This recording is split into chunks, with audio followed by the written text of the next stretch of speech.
Olá, pessoal, sejam bem-vindos ao meu canal. Sou Fernanda Gandon e hoje a gente vai falar um pouquinho sobre violência patrimonial, um assunto muito relevante nos dias atuais, né?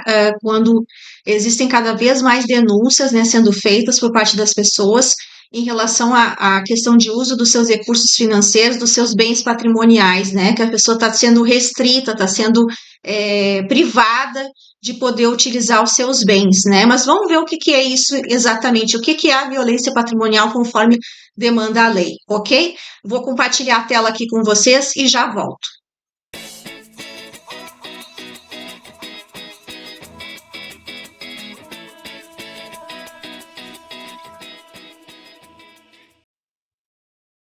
Então, pessoal, primeiro eu vou fazer uma observação aqui quanto aos dados, né, passados pelo painel da Ouvidoria Nacional de Direitos Humanos, né, que, conforme está escrito aqui no slide que eu estou mostrando para vocês, cerca de 54,8% dos registros se referem a pessoas com mais de 60 anos, idosos. Então, esse é um número muito elevado no Brasil, né, de pessoas nessa faixa etária que estão sofrendo violência patrimonial com registro oficial. E outros 28,2% se referem a mulheres. Na sequência, crianças e adolescentes com 6,7% das denúncias. Né? No total, em 2022, foram recebidas 22 mil denúncias de violência patrimonial, né, no primeiro semestre somente de 2022. É só um dado para a gente ter uma ideia. É um número elevado, né, assusta, né, e a gente precisa trazer cada vez mais conhecimento para as pessoas para que elas possam saber os seus direitos e correr atrás dos seus bens, dos seus direitos, para que elas possam viver uma vida mais tranquila, com mais qualidade. Aqui, então, eu trago um conceito, né, pessoal, a respeito da Lei Maria da Penha, que, né, aqui no inciso 4º do artigo 7º da Lei Maria da Penha, é definida a violência patrimonial como qualquer conduta que configure retenção, subtração, destruição parcial ou total de bens, instrumentos de trabalho, documentos pessoais, bens, valores e direitos ou recursos econômicos, incluindo os destinados a satisfazer as suas necessidades. Como aqui a gente está vendo também que tem um número elevado de pessoas idosas sofrendo violência patrimonial, também trouxe o conceito, se de acordo com o Estatuto da Pessoa Idosa, né? Está previsto como crime o ato de receber ou desviar bens, dinheiro ou benefícios de idosos. Essa é a definição deles para violência patrimonial. Aqui, pessoal, eu já trago exemplos da violência patrimonial para vocês. Existem inúmeros, tá? Inúmeros casos, mesmo os que não estão contemplados aqui. É só para vocês terem uma noção do que pode ser configurado como violência patrimonial. Colocar o patrimônio em nome de terceiros, né? Por exemplo, a pessoa está casada com a outra, coloca o nome, o bem, né? O bem imóvel, por exemplo, o imóvel, né? Que é do casal, coloca no nome da mãe, coloca no nome do pai, no nome do irmão, né? Acontece esse tipo de situação. É uma privação do patrimônio que a pessoa está sofrendo, então, portanto, é uma violência patrimonial. Não ter a senha da conta, não ter o cartão da conta, né? Então, tudo isso são dificuldades que as pessoas passam, né? E que dificultam para que elas tenham controle da sua vida financeira. Se ela não tem acesso à conta, ela não sabe o que entra, o que sai da conta, não sabe qual é aquela movimentação financeira, não sabe do que se trata, nada relativo à vida financeira do casal. Então, isso é extremamente importante você ter acesso às suas contas, principalmente, se for uma conta conjunta com o do casal, tenha acesso a essa conta também. Outra questão, não pagar pensão alimentícia ou pagar com atraso. Aqui vale as pensões também para mulheres que recebem pensão, né? Não somente alimentícia, também vale para elas. Recentemente teve o caso da Suzana Werner, que a gente chamou de cárcere de rico, né? A questão do ex-marido dela não pagar a pensão que ela recebia, a mesada que ela recebia de modo mensal, né? Em dia, o que impossibilitava ela provavelmente de pagar as contas, honrar seus compromissos nas datas em que ela se comprometeu, né? Outro exemplo aqui é quanto à empresa do casal. Normalmente, não normalmente, mas em alguns casos, a administração e a renda da empresa permanecem com o marido. Isso também é uma forma de violência patrimonial, porque a mulher está trabalhando junto com o marido e não tem acesso, então, à renda proveniente daquela administração do negócio. né? Essa é uma forma de violência patrimonial também. Não divisão do trabalho doméstico e cuidados com os filhos. Aqui é um adendo importante, quando isso impossibilita que a mulher tenha o seu trabalho, invista na sua carreira profissional. Quando afeta essa parte, realmente aí se trata de uma violência patrimonial. Outras questões, por exemplo, ali que ele comenta no conceito, né, da violência patrimonial, que é a questão de bens de uso para trabalho. Um computador que a pessoa usa e que a pessoa destruiu ou danificou, o carro que a pessoa diz que é só dele, que não é da esposa, né? O celular que danificou, escondeu, enfim, impossibilitou a pessoa de utilizar o seu próprio celular, né? Também é uma forma de violência patrimonial. Existem inúmeros casos, né, de violência patrimonial. Perceba os sinais. Perceba como você está lidando com as suas finanças. Eu já vou entrar nessa questão. Uma observação importante aqui é que eu não sou advogada, eu sou educadora financeira, mas estou trazendo conceitos primeiro para a gente entender o que é a violência patrimonial, para depois a gente entrar na prevenção contra a violência patrimonial. Agora, pessoal, a gente vai entrar na questão das medidas jurídicas previstas no artigo 24 da Lei Maria da Penha. Especificamente sobre Lei Maria da Penha nós vamos falar, tá? Porque o percentual de mulheres que está cada vez mais registrando ocorrências, né, contra familiares ou esposo especificamente, né, porque a violência patrimonial não é só do esposo contra a esposa, pode ser de algum familiar, um pai, uma mãe, um irmão, pode também ser um caso de violência patrimonial também. O artigo 24 da Lei Maria da Penha, ele prevê 4 dispositivos, né, para que a pessoa possa se utilizar mediante ação jurídica. E não é assim com uma conversa, com o juiz mesmo, abrindo um processo, né, conforme a orientação do seu advogado, né, que você vai ter, para que sejam feitas algumas dessas medidas se couber na sua situação, como, por exemplo, a restituição dos bens indevidamente subtraídos pelo agressor. Por exemplo, um computador, por exemplo, um celular, por exemplo, um bem imóvel que a pessoa está se apropriando literalmente do bem, não deixa a pessoa utilizar, né? Outra questão ali na sequência: proibição temporária para a celebração de atos e contratos de compra, venda e locação de propriedade em comum, salvo expressa autorização judicial. Então, aqui também, né? Caso tenha ocorrido isso, o juiz pode suspender, né? Nessa situação específica, a questão ali dos contratos, né, de compra e venda de uma determinada propriedade em comum. Outro dispositivo que pode ser lançado aqui em mão é a suspensão das procurações conferidas pela ofendida aos agressores. Por exemplo, aqui esse caso é bem comum acontecer também, a pessoa conceder uma procuração para o familiar ou para o marido, enfim, e a partir dessa procuração a pessoa faz diversas atividades, diversos contratos, por exemplo, mesmo de compra e venda, supostamente com autorização da ofendida. Então, isso é muito importante, né, a suspensão dessa procuração conferida para que a pessoa não continue lesando ela patrimonialmente. Por último, prestação de caução, né, provisória mediante depósito judicial por perdas e danos materiais decorrentes da prática da violência doméstica e familiar contra a ofendida. Aqui também é um outro último dispositivo previsto pela Lei Maria da Penha. Pessoal, aqui, quais são as consequências, né, da violência patrimonial? A questão do controle financeiro, né, que envolve as restrições ao acesso das contas, aos bens, o dinheiro, resultando em independência financeira. Tá bem claro aqui no slide do que a gente está falando, tá? Coloquei item por item para ficar bem claro. Limitação no acesso aos recursos, a vítima pode enfrentar dificuldades para pagar contas, advogados ou outras despesas essenciais. Então, uma coisa está ligada com a outra, né? Não é só uma privação por privação, é uma privação que impossibilita a pessoa de fazer aquilo que ela quer da vida dela. Então, é uma privação, assim, de extremo, é muita agressão contra a pessoa, entende?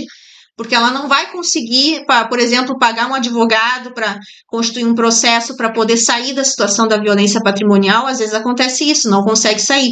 Não tem dinheiro para se separar, para sair daquela situação de violência patrimonial e às vezes física também, né? Então, e por fim ali o isolamento econômico. isolando a vítima economicamente, às vezes acontece aos poucos, né? A pessoa não chega de pronto e tira tudo que a outra pessoa tem, mas vai tirando uma coisa, tira outra. Por exemplo, tira o telefone celular de alguma maneira, o carro já não vai utilizar,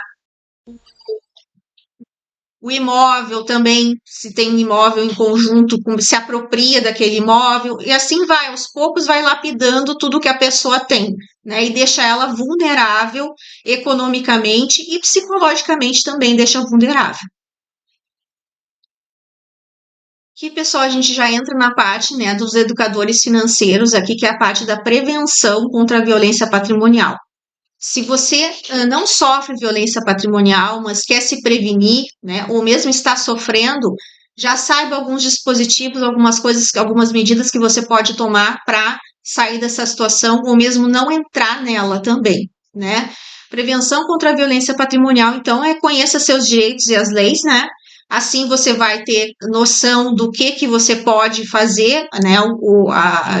Quais os dispositivos legais você pode acionar a seu favor, né? Entender o que é a violência patrimonial, né? Juridicamente falando, né? Para saber se você realmente está sofrendo disso ou não, está sendo agredida, digamos assim, psicologicamente e economicamente, né? Nessa situação. Aqui é um adendo para quem pensa já em dar um próximo passo no relacionamento, né? Que seria importante um acordo pré-nupcial, né? Onde a pessoa, o casal, né, vai definir quais bens entram para o universo do casamento, do casal, né, as duas pessoas juntas ou não. Entre a união estável e o casamento, prefira o casamento com separação parcial de bens, que é o mais comum hoje em dia. Tá? Separação parcial é quando ocorre o quê? O casal casa, né? E os bens adquiridos durante o casamento são 50%, 50% para cada um dos cônjuges, para cada um do casal, né?